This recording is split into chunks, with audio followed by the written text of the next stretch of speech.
Tamin'ny taloha moa tsy niveriny malagasy hoe amin'ny andro inona ohatra mety satria amin'izay dia hoe malaky maina ny fihezitra zaza fa amin'izao moa koa ny fisian'ny fanafody ny didididy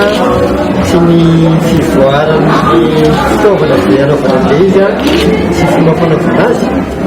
dia malaky maina foana zany ny fihezitra zaza na amin'ny ambomafany na magatika sy ny fiditrany zany fa ny ohatra zay ataony kosa dia tanina ny ray aman-dreny ampandro zaza sanamfanandro manomboka ampatanoato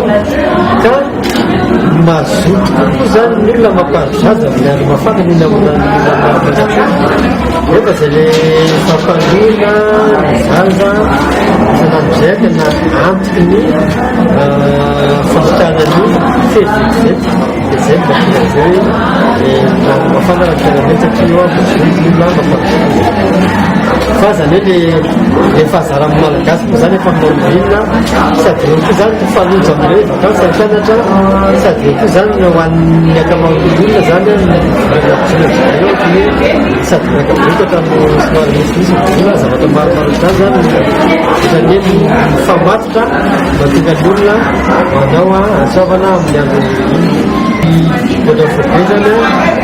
ny isan'ny engany koa zany aveo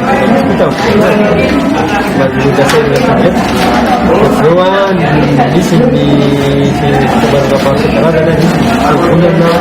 misy koa ny commune fa ny fafisainky zany no fanaraka tamin'ny